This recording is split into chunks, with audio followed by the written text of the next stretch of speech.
Hi everyone, in this video we will discuss literary theory of post-structuralism. In this video we will discuss basic ideas, key thinkers and critical concepts related to the theory. Post-structuralism. Theory that rejected fixed meanings, universal truth and stable structures, rather emphasized on subjective interpretation. As the name suggests, post-structuralism, something that is beyond the structures present in the text. Now, before this, we have discussed this theory of structuralism, where we see the thinkers focused on the structures, the patterns, the motifs that are present in the text. They believed to derive meaning of a text through analyzing and interpreting these structures, whereas post-structuralism denied and rejected the idea of fixed meanings or universal truth and stable structures. Post structuralist जो थे वो इस चीज़ को reject करते थे, इस idea को वो अपोज करते थे कि वर्क में कुछ भी स्टेबल स्ट्रक्चर्स हैं जो कि एक फिक्स्ड मीनिंग की तरफ इशारा करते हैं। वो ये नहीं मानते थे कि जो टेक्स्ट है वो सिर्फ एक ही मीनिंग के द्वारा इंटरप्रेट किया जा सकता है, बल्कि एक टेक्स्ट की बहुत सारी इंटरप्रिटेशन हो सकती हैं जो कि रीडर पे डिपेंड करती हैं। These are subjective interpretations. Talking about the origin of the theory emerged in France around 1960s and 70s. It developed as a critique of structuralism. जैसे कि हमने डिस्कस किया, जो स्ट्रक्चरलिज्म था वो स्ट्रक्चर्स पे बेस्ड था।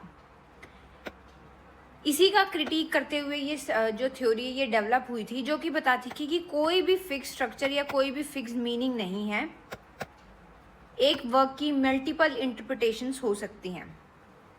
Influenced by linguistics and psychoanalysis, influenced by political and cultural upheaval of 1968 France. तो जैसा हमने देखा कि 1968 में फ्रांस में कुछ पॉलिटिकल और कुछ कल्चरल अपहीवल्स हुए थे जिन्होंने इस थ्योरी को और भी फेवर किया। हम देखते हैं कि कुछ जो थ्योरिस्ट हैं वो पोस्ट स्ट्रक्चरलिज्म को कल्चरल और पॉलिटिकल आइडियोलॉजी के लेंस से देखते हैं और उसको समझते हैं। दिस वॉज द रीज़न कि इसको बहुत ज़्यादा फेवर और अपलिफ्टमेंट मिली थी due to the upheavals in the France. इस थ्योरी के कुछ मेजर प्रिंसिपल्स हैं। रिजेक्शन ऑफ फिक्स्ड मीनिंग, तो जो पोस्ट स्ट्रक्चरिस्ट हैं वो रिजेक्ट करते हैं कि कोई भी एक फिक्स्ड मीनिंग है, कोई भी एक पर्टिकुलर मीनिंग है किसी भी टेक्स्ट का। वो ये बताते हैं कि meaning is unstable and text has multiple interpretations. क्योंकि जो पोस्ट स्ट्रक्चरिज्म हैं वो स्ट्रक्चरिज्म के अगेंस्ट आया था, तो वो टेक्स्ट में प्रेजेंट स्ट्रक्चर्स को रिजेक्ट करते हैं। वो कहते हैं कि ऐसा कोई भी फिक्स स्ट्रक्चर नहीं है, स्टेबल स्ट्रक्चर नहीं है जो कि फिक्स मीनिंग की तरफ इशारा करता है।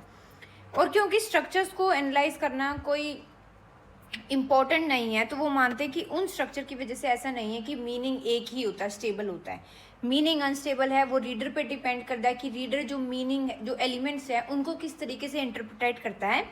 इसलिए जो इंटरप्रिटेशंस है वो मल्टीपल हैं और सब्जेक्टिव हैं। Reader is the one who creates meaning. Language shapes the truth and reality. तो जो पोस्ट स्ट्रक्चरिस्ट हैं वो ये कहते हैं कि language does not show the reality, मतलब ऐसा नहीं है कि language is only the reality, rather language shapes the truth and reality.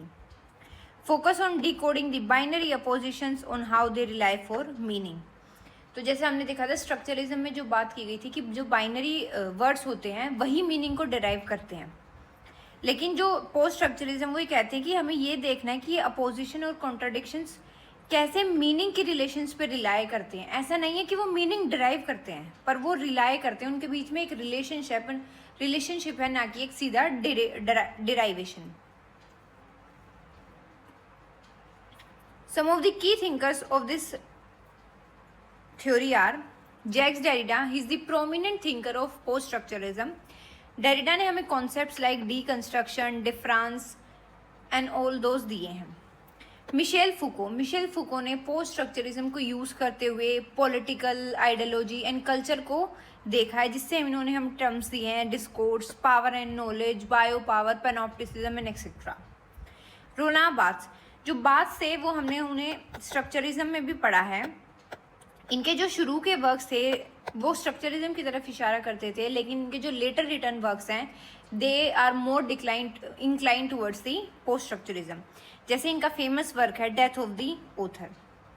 Then we have Julia Kristeva, ये एक फेमिनिस्ट राइटर भी हैं और इन्होंने हमें कॉन्सेप्ट दिया है इंटरटेक्चुअलिटी का। देन वी हैव लोटार्ड, लोटार्ड ने हमें कॉन्सेप्ट दिया है of Meta narratives.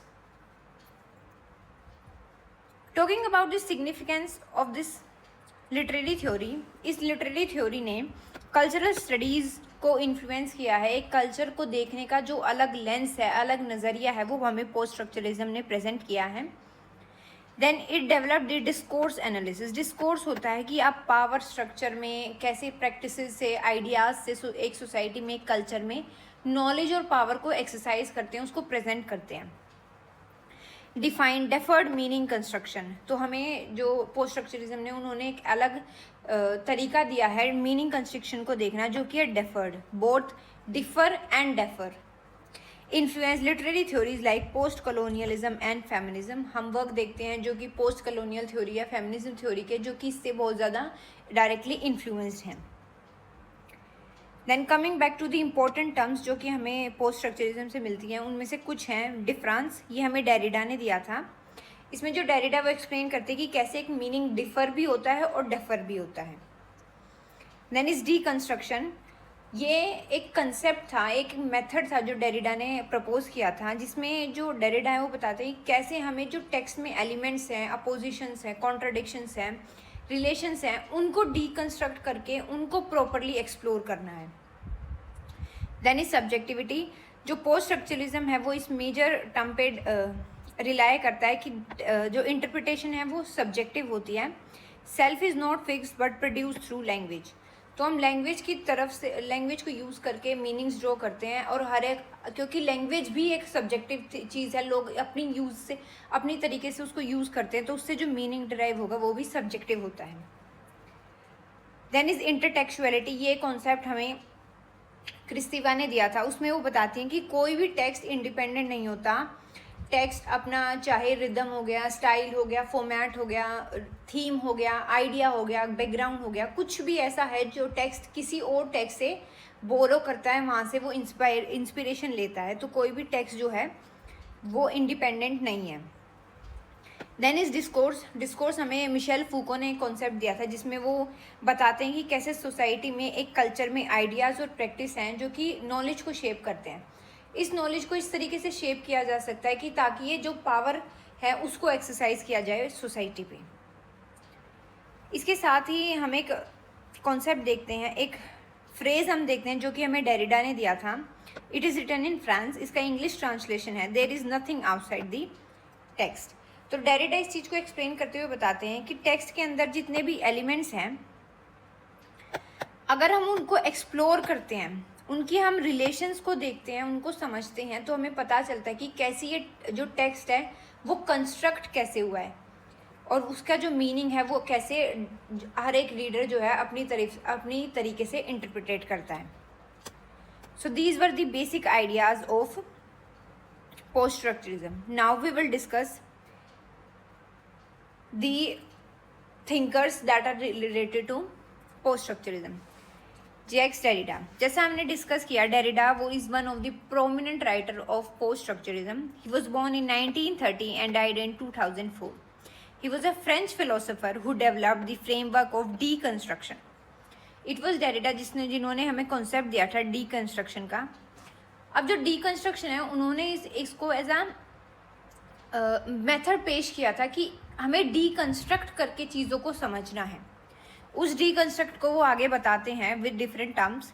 Challenge the believe that language have fixed meaning, तो इस डीकंस्ट्रक्शन से जो डेरिडा है वो चैलेंज करते हैं इस नोशन को कि टेक्स्ट का एक स्टेबल और फिक्स्ड मीनिंग होता है।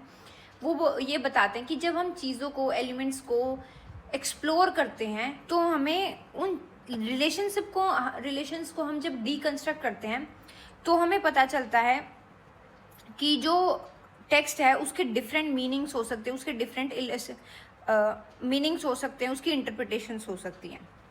ही was heavily influenced by linguistics, specially the ideas of Ferdinand de Saussure. तो हम देखते हैं कि जो स्ट्रक्चरिज्म के मेन आइडियाज थे वो शशोर ने दिए थे, और डेरिडा जो अपने कॉन्सेप्ट ड्रॉ करते हैं वो शशोर के थ्योरी के बेसिस पे ही करते हैं। Now some of the important concepts given by Derrida are. Derrida ने अपने वर्क ऑफ ग्रामेटोलॉजी जो कि 1967 में पब्लिश हुआ था, इसमें वो अपना डिकंस्ट्रक्शन का जो कॉन्सेप्ट है वो बताते हैं। अब जो डेरिडा है वो कहते हैं कि टेक्स्ट का कोई भी एक मीनिंग नहीं हो सकता। अगर इसको हम सिंपलर टर्म्स में समझे तो टेक्स्ट कोई पजल नहीं है जिसका एक करेक्ट सॉल्यूशन होगा। Writing contains hidden contradiction and meaning. तो राइटिंग टेक्स्ट एक ऐसी चीज़ है जिसमें हिडन चीज़ें एलिमेंट्स प्रेजेंट होते हैं, कॉन्ट्राडिक्शंस, रिलेशंस, मीनिंग्स, जो कंपोजिशन होती है वो अलग तरीके से होती है। एक रीडर जब उसको अपने नज़रिए से पढ़ता है, उसको अपनी तरफ से अपने तरीके से जब उसको समझता है, उन कॉन्ट्रडिक्शंस को, उन अपोजिशंस को, उन रिलेशंस को, उन एलिमेंट्स को, तो वो अपने हिसाब से उनको डिराइव करता है। और इस डिराइवेशन से जो हमें इंटरप्रिटेशन मिलती है वो मल्टीपल होती है क्योंकि वो सब्जेक्टिव होती है। तो डिकंस्ट्रक्शन के थ्रू डेरिडा इसी बात को आगे रखते हैं, इस पॉइंट को वो फेवर करते हैं कि जो टेक्स्ट की मीनिंग होती है वो सब्जेक्टिव होती है and it depends on the reader. Text always say more than what authors intend. तो जितना एक ऑथर ने अपनी इंटेंशन से लिखा है, टेक्स्ट उससे कुछ ना कुछ बढ़ा के ही हमें पेश करता है। No single interpretation can be considered as final. तो ऐसा नहीं है कि जो किसी एक ने इंटरप्रिटेशन किया वो फाइनल होगी, नहीं। It depends upon the reader कि वो कितनी अलग तरीके से, किस तरीके से वो उसको इंटरप्रेटेड कर रहा है और मीनिंग डिराइव कर रहा है। इसी के साथ हम देखते हैं कि जो बाइनरी अपोजिशन का कॉन्सेप्ट था वो शशोर ने दिया था इन स्ट्रक्चरिज्म, लेकिन जो डेरिडा है उसको एक अलग तरीके से पेश करते हैं। Meaning is not derive through the words rather from the difference between the superiority of one over the other.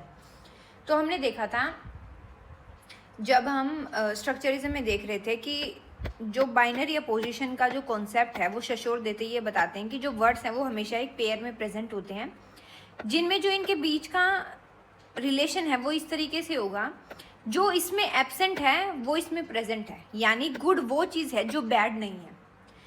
तो इनके बीच का जो रिलेशन है वो इनको डिफाइन करता है। इनके वहीं जो डेरिडा है वो कहते हैं इनके बीच का जो डिफरेंस है, difference in superiority, difference in superiority जो है वो हमें डिफाइन करता है इनके मीनिंग्स को। सच एज, जैसे हमने एग्जांपल लिया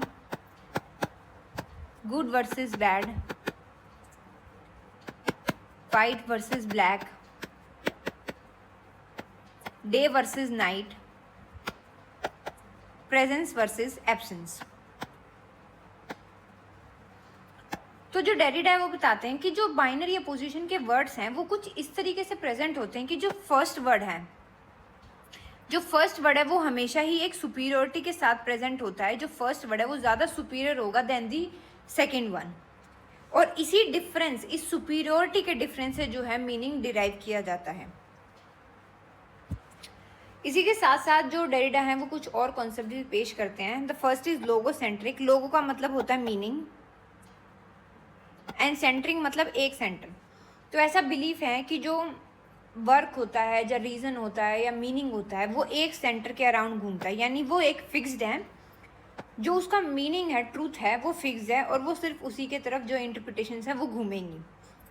वहीं जो फोनोसेंट्रिक होता है, लोगोसेंट्रिक को चैलेंज करते हुए जो डेरिडा है वो डिकंस्ट्रक्शन देते हैं। वो कहते हैं कि ऐसा नहीं है, मल्टीपल इंटरप्रिटेशन होंगी, मल्टीपल हमारे पास ट्रूथ होंगे, सबका एक अपना वर्जन होगा ट्रूथ का, एक मीनिंग का, एक रीज़न का, सबके पास, और जो सबका अपना रीज़न है वो सबके लिए ही सेंट्रल एंड एब्सोल्यूट होगा। Then is phonocentric. फोनो का मतलब होता है speech and centric again one single point. तो जो वेस्टर्न थिंकर्स है फ्रॉम प्लेटो टू शशोर, देखते हैं हम क्लासिक्स में जो प्लेटो है उन्होंने भी अपने वर्क्स में बोला है कि जो स्पीच है वो ट्रू फॉर्म ऑफ लैंग्वेज है, वहीं जो राइटिंग है वो करप्टेड हो सकती है। ऐसे ही जो शशोर है वो भी स्पीच को फेवर करते हैं ओवर राइटिंग, कि ये ज़्यादा ऑथेंटिक और प्योर होती है। वहीं जो डेरिडा है अपने डिकंस्ट्रक्शन में बताते हैं कि ज़रूरी नहीं, ऐसा नहीं है कि स्पीच इज़ मोर फेवर्ड और पावरफुल देन राइटिंग। डेरिडा बताते हैं कि दोनों speech and writing function same होते हैं, वो साथ ही डेवलप होते हैं। इसी को चैलेंज करते हुए वो अपना एक कॉन्सेप्ट इंट्रोड्यूस करते हैं, archi editing writing, that is proto writing. तो इसमें जो डेरिडा वो एक्सप्लेन करते हैं कि आर्काई राइटिंग एक ऐसा एब्स्ट्रैक्ट फॉर्म ऑफ लैंग्वेज है जो बोथ राइटिंग और स्पीच से पहले प्रेजेंट होता है। यानी जो हमारा एक एब्स्ट्रैक्ट थॉट आता है उसको हम राइटिंग की तरफ आर्काई राइटिंग सोच सकें, जो कि स्पीच और राइटिंग दोनों से पहले आता है। ऑल्सो वो इस डिफरेंस को समझाते हुए बताते हैं कि जो स्पीच है वो भी राइटिंग की तरह है, क्योंकि हम बोलने से पहले जो वर्ड्स हम अपने दिमाग में सोचते हैं वो भी कहीं से हम लेके आते हैं, किसी और की राइटिंग से, किसी और की स्पीच से। तो ऐसा नहीं है, ये दोनों ही सेम है और ये साथ ही डेवलप करती हैं। इसके साथ ही जो डेरिडा है वो हमें कॉन्सेप्ट देते हैं of difference. Meaning is created both through difference and delay. Now इसको वो समझाते हैं इन 2 वर्ड्स कि डिफरेंस होता है डिफर प्लस डेफर। डिफर को समझाते हुए वो कहते हैं कि it is special separation but do not have inherent meaning on their own. Meaning is entirely relational existing in gaps, difference and science. इसको समझाते हुए वो जो डेरिडा है वो कहते हैं, सपोज आई राइट सन, सन से मुझे मॉर्निंग की, मैं मॉर्निंग को जोड़ती हूँ। अब जो डेरिडा कहते हैं कि सन और मॉर्निंग के बीच बहुत ज़्यादा डिफरेंस है वर्ड्स का। They both are separated by difference in their meaning. पर ऐसा नहीं है कि इन दोनों का अलग मीनिंग है, इन दोनों को हम साथ रखते हैं, इनके बीच कोई रिलेशन है, इनके बीच का जो गैप है, डिफरेंस है, उसी से हम मीनिंग ड्रॉ करते हैं। ये है डिफरेंस। जब हम डेफर की बात करते हैं तो ये टेम्पोरल पोस्टपोनमेंट है। इसमें जो डेरिडा बताते हैं कि since a word's meaning relies entirely on relationship to other, one can never arrive at final absolute definition. तो डेरिडा कहते हैं क्योंकि एक वर्ड का मीनिंग दूसरे की इंटरप्रिटेशन पे प्रेजेंट है तो हम कभी भी फाइनल पे नहीं पहुंच सकते हैं। सच है, सन से मैंने मॉर्निंग को ज्वाइन किया, मॉर्निंग से मैं वॉक पे चली गई, वॉक से आई come to the physical strength, physics, फिर मैं योगा पे आ गई हूँ, फिर योगा पे से मैं मेडिटेशन पे। तो जो ये चेन है ये घूमती रहती है और इन सब वर्ड्स के बीच में डिफरेंस है, लेकिन ये एक दूसरे से डिफर कर रहे हैं। जो इनका रिलेशनशिप है वो अलग अलग पोस्टपोन होता जा रहा है, मीनिंग जो है पोस्टपोन हो रहा है। सन से मैं मॉर्निंग पे आई, मॉर्निंग से वॉक, ऑल्दो ये सारे वर्ड जो हैं ये इंटरकनेक्टेड हैं, लेकिन ये डिफर कर रहे हैं। इनका जो मीनिंग है वो आगे मूव करता ही जा रहा है और इसलिए कोई भी हम फाइनल डेस्टिनेशन पे, एब्सोल्यूट मीनिंग पे, डेफिनेशन पे नहीं पहुंच पाते हैं, क्योंकि जो लैंग्वेज में उसमें डिफरेंस है, चीज़ें डिफर भी करती हैं और डेफर भी करती हैं। देन जो डेरिडा है वो एक और कॉन्सेप्ट हमें बताते हैं, इट इज़ ऑफ अपोरिया। ये अपने वर्क अपोरियाज 1993 में कॉन्सेप्ट बताते हैं। इसमें वो बताते हैं कि विद इन अ टेक्स्ट जब एक ऐसी स्टेट बन जाती है of puzzle, doubt, confusion, internal contradiction, कि हम किसी एक लॉजिकल सॉल्यूशन पे नहीं पहुंच पा रहे हैं या हम समझ नहीं पा रहे हैं, कि हम मीनिंग डिराइव नहीं कर पा रहे, तो उस स्टेट को उन्होंने अपोरिया बोला है। Now the next thinker we will discuss is Michel Foucault. He was born in 1926 and died in 1984. He was also a French philosopher and वो डेरिडा के प्रोफेसर थे। He primarily focused on relationship between power, knowledge and social institution. तो जैसे हमने discuss किया था कि Michel Foucault ने पोस्ट स्ट्रक्चरिज्म को यूज़ करके इन्होंने कल्चर, सोसाइटी एंड पॉलिटिक्स को एनालाइज किया है through the lens of post structuralism. अब जो मिशेल फूको हैं वो हमें कुछ इंपॉर्टेंट टर्म्स देते हैं अपने वर्क में, वो जब वो कल्चर को, पॉलिटिक्स को, पॉलिटिकल आइडियोलॉजी को स्टडी करते हैं through the lens of post structuralism. Foucault का सबसे फर्स्ट मेन वर्क है डिसिप्लिन एंड पनिश, जो कि 1975 में पब्लिश हुआ था। इसी के साथ हिस्ट्री ऑफ सेक्सुअलिटी वॉल्यूम 1 में वो, जो कि 1976 में पब्लिश हुआ था, वो हमें आइडिया प्रेजेंट करते हैं ऑफ पावर एंड नॉलेज। अब जो फूको हैं वो हमें पावर और नॉलेज के बीच का रिलेशन बताते हैं, stating power and knowledge are interconnected. वो बताते हैं कि ये दोनों ही टर्म्स इंटरकनेक्टेड हैं, बीच में इनके में एक रिलेशन है, और उस रिलेशन को डिस्क्राइब करके वो बताते हैं नॉलेज क्रिएट्स पावर। तो जब हम नॉलेज प्रेजेंट करते हैं तो वो पावर क्रिएट करती है। और जो पावर में होता है वो उस नॉलेज को शेप करता है। फॉर एग्जाम्पल, हम बुक्स बना रहे हैं, बुक से हम नॉलेज गेन करते हैं, लेकिन जो बुक से हमें पावर मिलती है, हमें अपने राइट्स के बारे में, अपने रिस्पॉन्सिबिलिटीज़ के बारे में हमें पता चलता है।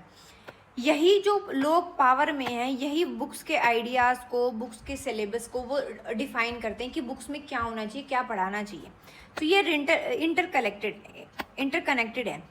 जो नॉलेज हमें मिल रही है वो हमें पावर की तरफ इशारा कर रही है, और जो पावर है उसी से हम नॉलेज को डिफाइन कर पा रहे हैं कि नॉलेज में जो नॉलेज हमें पता नहीं है उसमें क्या क्या हम लोग पुट कर सकते हैं, क्या क्या चीज़ें हमें सिखानी है।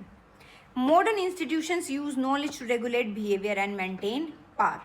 तो बताते हैं कि कैसे जो इंस्टीट्यूशंस होते हैं वो नॉलेज को यूज़ करके बिहेवियर को और पावर को मेंटेन करते हैं, क्योंकि उनके पास पावर है तो वो डिसाइड करते हैं कि क्या नॉलेज, वो नॉलेज को ही डिफाइन करते हैं कि हमें क्या नॉलेज प्रोवाइड करनी है। उस वही नॉलेज जो है पावर को सपोर्ट करती है और पावर फिर दोबारा नॉलेज को डिफाइन करती है। तो ये जो सिस्टम है ये इंटर रिलेटेड होता है, इंटरकनेक्टेड होता है।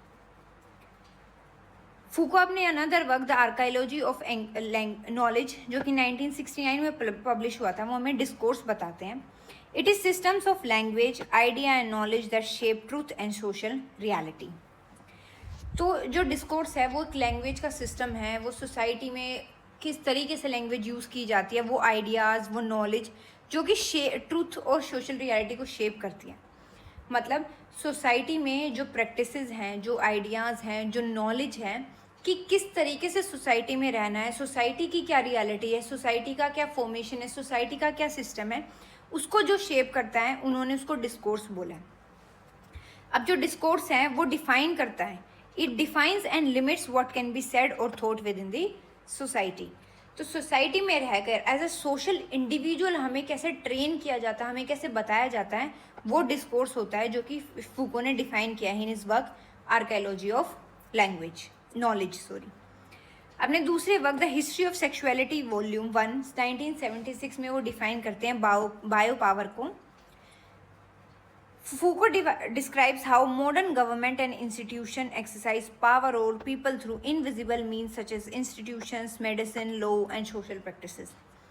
तो जो फूको हमें बताते हैं कि बायो पावर यानी पीपल पे कैसे, इंडिविजुअल्स पे, ह्यूमंस पे, पॉपुलेशन पे कैसे पावर एग्जिबिट करते हैं।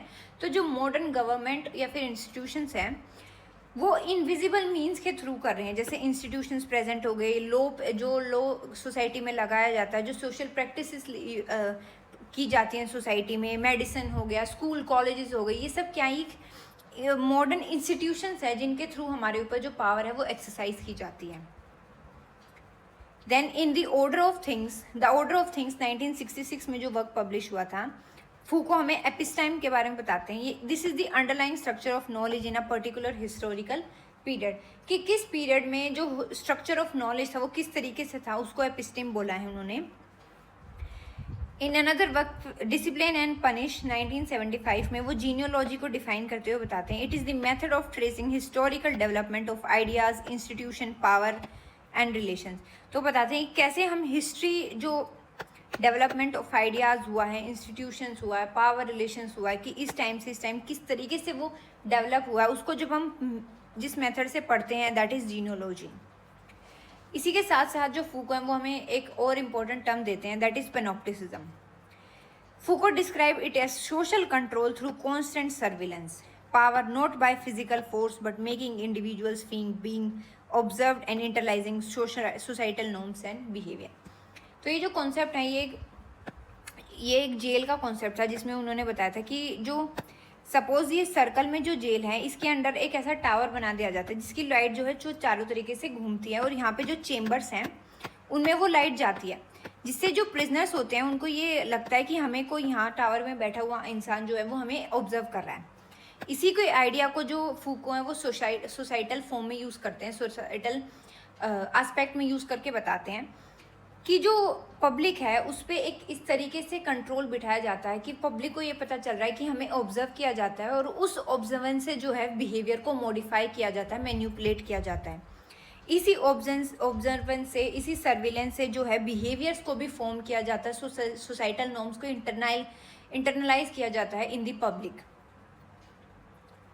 डेनिस रोना बाथ, जैसे हमने डिस्कस किया था, ही born in 1915 and died in 1980. He was a structuralist turned post-structuralist. Bath was a French essayist, philosopher and semiotician. He studied culture on a broader level through the Saussure theory. इन्होंने भी जो अपने works हैं वो Saussure की theory को पढ़ के दिए थे. पहले ये स्ट्रक्चरलिस्ट थे. हमने लास्ट वीडियो में जो कि हमने स्ट्रक्चरलिज्म पे बात की है उस पर हमने जो बाथ का वर्क है और माइथोलॉजीज उसको डिस्कस किया, कैसे इन्होंने मिथ का, माइथीम का कॉन्सेप्ट दिया था.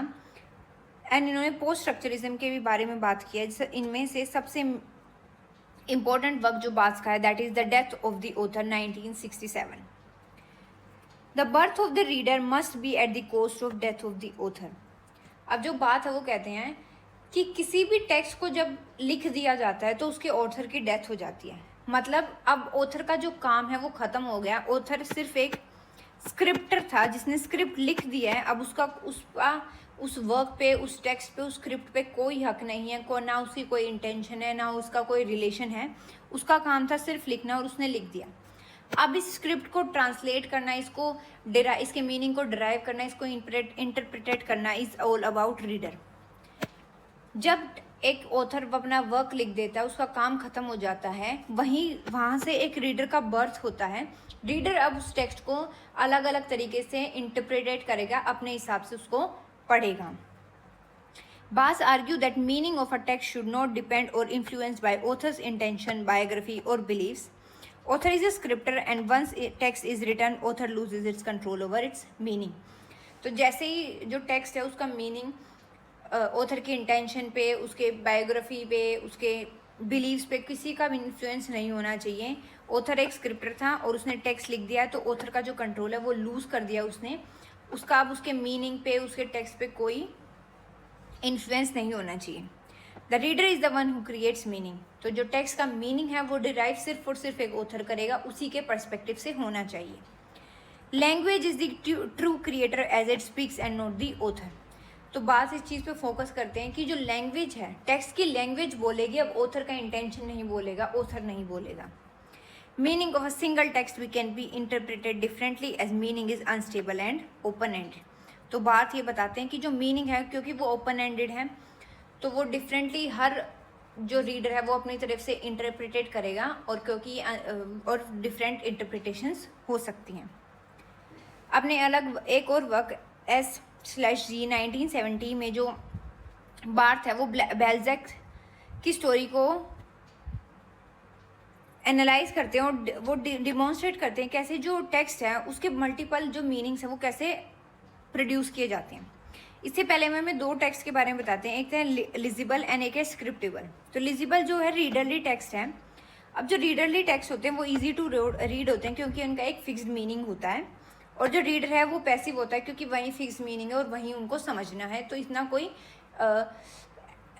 एक्टिव टेक्स्ट नहीं होता है जिसके साथ रीडर एंगेज कर पाए. वहीं जो राइटरली या स्क्रिप्टेबल टेक्स्ट हैं वो एंगेजिंग होते हैं क्योंकि वो ओपन एंडेड होते हैं. आप उनकी कितनी भी इंटरप्रिटेशन ड्रॉ कर सकते हो, और जब इंटरप्रिटेशन ड्रॉ करते हैं तो जो रीडर है वो उससे एंकरेजली, बहुत ही हैप्पीली, बहुत ही एक्साइटेडली वो जो है उसमें पार्टिसिपेट करता है मीनिंग मेकिंग में. तो ये जो टेक्स्ट है ये रीडर के साथ बहुत ही अच्छी तरीके से इंटरेक्ट करता है. वहीं जो जैसे कि भारत है उन्होंने बताया था कि टेक्स्ट जो है वो डिफरेंट कोड्स पे इंटरप्रेटेट किया जाता है, कि वो जो मीनिंग मेकिंग है वो अलग अलग कोड्स पे होता है. सच इज हेरमेन्योटिक कोड जो कि मिस्ट्रीज को, क्वेश्चंस को रेज करता है एक टेक्स्ट में. प्रोएरिएटिक कोड हो जाए वो नैरेटिव ड्राइव होता है कि जो ऑथर की इंटेंशन है, ऑथर स्टोरी को किस तरफ लेके जाना चाहते हैं. देन इज सिमेंटिक कोड, ये कॉनोटेशंस और सिंबल मीनिंग्स जो हम टेक्स्ट में यूज़ करते हैं ये उनको मीनिंग प्रोवाइड करता है. देन इज सिम्बॉलिक कोड, ये जो डीपर अपोजिशंस, कॉन्ट्राडिक्शन जो उसमें होती हैं टेक्स्ट में, ये उनको सपोर्ट करता है. देन इज कल्चरल कोड, ये कल्चरल कोड होता है जो शेयर्ड नॉलेज होती है, जो एक पर्टिकुलर सोसाइटी की होती है, एक पर्टिकुलर ग्रुप ऑफ पीपल की होती है, वो उसको डिस्क्राइब करता है, उस मीनिंग को इंटरप्रिटेट करता है टेक्स्ट में. तो यहाँ पे जो है next writer we have is Julia Kristeva. Born in 1941, Kristeva is a Bulgarian French philosopher, psychoanalyst, semiotician and novelist. She is best known for her writings in structural linguistics, psychoanalysis, semiotics and feminism. Kristeva का one of the major work है word dialogue and novel, जो कि 1966 में publish हुआ था। उन्होंने अपना major concept intertextuality दिया था। इस इंटरटेक्चुअलिटी को डिफाइन करते हुए जो क्रिस्टीवा वे बताती हैं, every text is connected to other text. ऐसा नहीं है कि कोई भी टेक्स्ट कम्प्लीटली ओरिजिनल या इंडिपेंडेंट होता है, क्योंकि कहीं ना कहीं जो राइटर हैं कॉन्शियसली और अनकॉन्शियसली वो आइडियाज़ को, लैंग्वेज को, थीम्स को, सिंबल्स को, स्टाइल्स को, बैकग्राउंड को, कैरेक्टर को कहीं ना कहीं से बोरो करते हैं, कहीं ना कहीं से वो इंस्पायर होते हैं, तब उस टेक्स्ट को लिखते हैं। तो कोई भी टेक्स्ट ऐसा नहीं है जो इंडिविजुअल है, ओरिजिनल है या वो इंडिपेंडेंट है। कहीं ना कहीं से वो इंस्पिरेशन या आइडियाज़ ड्रॉ कर रहा है, जिसकी वजह से जो टेक्स्ट हैं वो मर्ज हो जाते हैं। इंटरटेक्चुअलिटी जो आती है। And with this we finish our post structuralism, and thank you for the video.